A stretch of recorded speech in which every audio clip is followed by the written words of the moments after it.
Hello everybody, this is Manu-S and welcome back to another Eternal Top Deck series. Today it's time to update one of the old decks with the new cards from the Dusk Road. A bunch of people have already been waiting for it and asking about it, so without further ado, here is the new and updated Feln Control V2 post Dusk Road. Alright, here's the deck list. A bunch has changed and the deck still basically has remained the same. There is some nice upgrades and minor tweaks here, and I'll just go over them and explain them. So first of all, we got Strategize. That's like a great upgrade for the slot of Trailblaze that we had before. Trailblaze was sort of a necessary evil to smooth out the power draws and make the deck run a little smoother and more consistent. The fact that Strategize is not a fast spell is a bit unfortunate for cards like Lightning Strike and Annihilate, for example, but the card is just so much better than Trailblaze that doesn't matter too much. And Strategize is so good that we wanted to run 4 rather than just like 2 with Trailblaze, simply because it's really good at shuffling away some of the more situationally awkward cards like Lightning Storm in the matchups where it sucks, or Withering Witch, or an early Vara against faster decks, and so on and so forth. So it's really good at making the deck more consistent, making sure you have more relevant cards in any given matchup and can get rid of cards that don't fit the matchup or the situation that well, and also helps us hit our power drops early on. In fact, we went down 1 power to fit the 2 additional Strategize, since we felt with 4 Strategize, 32 power in total between favors, seeks, and the power base should work out, especially because we also got the Crests with Scout to further help hitting power drops.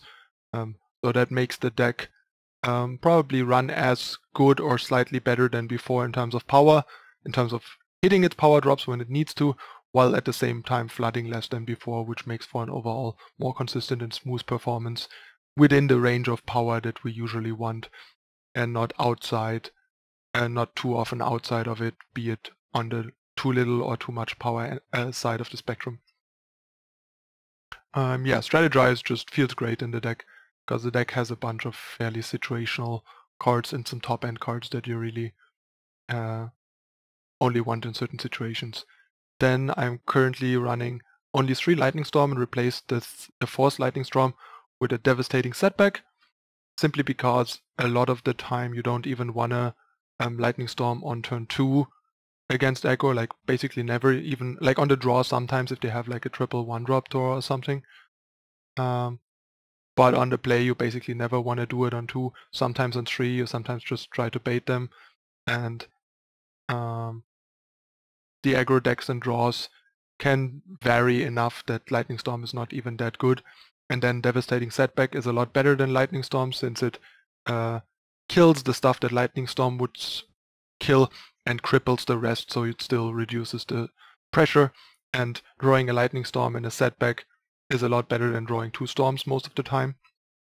And drawing a setback in a matchup where Storm isn't very good is also much better. It's an answer to, say, Dawnwalker, and just does something against decks like Armory, where Lightning Storm is just really bad. So I really want to try it, and so far I like it. It might still be wrong, and that 4 Lightning Storm is just more consequent, but so far I have used this a fair share as sort of a third Sabotage in matchups where a Lightning Storm would just be bad against control decks, for example. So for now I'm gonna keep it around, but I couldn't fault anyone for just running 4 Lightning Storm and not running the setback.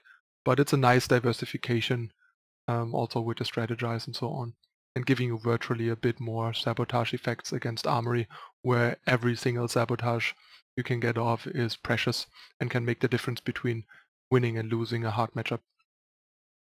I actually still like the Swindle, even with Strategize. We tried Jotun Feastcaller initially in that slot, because it seemed kind of nice with the Aegis and all the spot removal and Lightning Storms to make sure he can attack. But in reality, we don't have that many units. The opponent has a plethora of removal, and a lot of the time Feastcaller died without drawing a single card, and then you're just forced into a 1v1 grind battle, like 1-for-1 exchange grind, where you have much less potential to pull ahead, and that's why I went back to Swindle. And as awkward as Swindle seems, it just matters so much that you just a lot of the time get to draw 3 cards and pull that much ahead to just kind of close out the game. Playing a Swindle for 3 usually virtually ended most games, and having the guaranteed draw 3, sort of guaranteed because of the spark, but the deck is usually good enough to spark it at some point, and having the one-shot draw 3 is just that much better than the speculative value of drawing multiple cards with Feast Caller, it turned out. Also Feast Caller not synergizing with Vara hurts too. The rest is mostly the same still. We gave up on Gift for now, because Cobalt, Waystone and some of the matchups made Gift a bit more awkward at the moment. I'm not 100% convinced yet. That's kind of like what Saris has been reporting to me and is convinced of, and I can see that he might be right, and that in most matchups Vara is as good or better right now. Like Chalice being kind of like not much of a deck right now, where Gift was super important, for example. Definitely helps, and say against time mid-range, Vara is even better and less situational than Gift, for example. So we have 3 Vara. 3 is totally fine as top end now, because Strategize both helps us. Strategize and Scout from the Crest helps us that much more reliably finding a Vara by the time we can play her, and reduces the chance drastically to have them early when they are dead cards. So that's pretty nice. I don't think we need the 4th. I basically cut the 2 Gifts as the last change for 1 Vara and the 2nd Sabotage, because I at some point had 1 Sabotage and 1 setback, because I basically had to cut a Sabotage and a power to fit the 2 Strategize. It is still possible that 2 feeding time to Deathstrike is a bit better than 3 Deathstrike 1 feeding time, so I also wouldn't fault anyone for running a 2-2 split there, but I think 2-2 split is like where it's at max. Alright, so and in terms of the power base, the few diplomatic seals we were running are gone, thanks to the crests. Also, Eileen's Favor has left the deck in favor of 1 Seek Power, and the second one, sorry, my mouse is acting up, and the second one has been cut as like the 33rd power that we cut, simply because the pressure is getting more intense in the game, the power level and streamlining of the decks becomes higher and higher, so you can really afford less and less to dawdle around with cards like Eileen's Favor to just get a face Aegis and basically spend 2 power doing nothing, especially with 4 Strategize now that also want to be played at some point and have no board impact. So it's, you really just want to spend your turn 2 playing Strategize, not fetching a power. So yeah, 1 Eileen's Favor became a Seek and the other has been cut, and we managed to fit in 4 Cobalt Waystone to take the role of Eileen's Favor, so we actually have more face Aegis than before, and this is one that is a bit slower, happens later, but in time usually for cards like Gift and big burn spells to the face and that sort of stuff. It's worse against cards like, say, Rain of Frogs or especially Sabotage, but that's just the way it is. And this one is like basically 100% free, aside from the fact that it makes our Seed of Cunning a bit worse. But we have 9 Sigils and 7 Sigil drawers, so that at least by turn 3 our Seed of Cunning is almost always a ready power source, and also we are a slower deck, so we can afford to just play a depleted Seed of Cunning turn 1 if we don't have a banner or a crest, for example, and so on. So there's much more chances to just play a depleted Seed of Cunning without that much downside. The crests have just been amazing. Champion of Cunning has been incrementally and secretly becoming incredibly more powerful and reliable.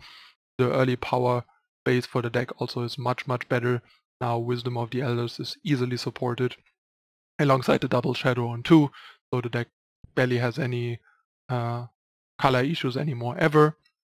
Even allowed us to lean slightly heavier towards Primal for the Waystones and for the Champion of Cunning. And yeah, the deck just feels that much smoother, more well-rounded and consistent from before. And at its core and approach, nothing has really drastically changed. We are still happy without Bloodcaster.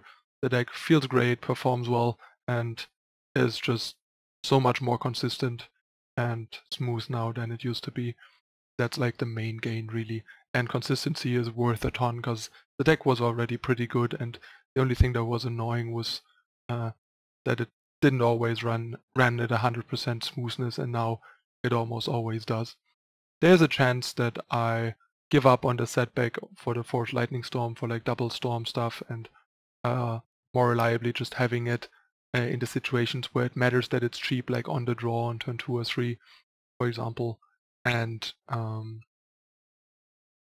that I could also see like moving the gifts back in if I figure out that Starius is wrong and I think the card is still worth running. It's definitely gotten a lot worse in the mirror with 3 to 4 Waystones in most decks. And yeah, I've been pretty happy with the 4 Waystones, how they played out. I tested it a bunch already. Alright, that's the deck list. Deck is better than ever basically, and currently probably one of the top decks, tier 1 decks in the game post Dusk Road, and the easiest one to update and figure out. So the first one I can confidently share an updated list with you guys, and a lot of people have been waiting for it because it's kind of an obvious update with Strategize and Crest, and people just wanted to like have me figure out how to fit the new stuff and adjust for the new cards to not like screw over the core of the deck basically. So here it is, and as usual we're gonna hop into some games and show it in action. 6 games coming up as usual, so stay tuned for the first game in a moment.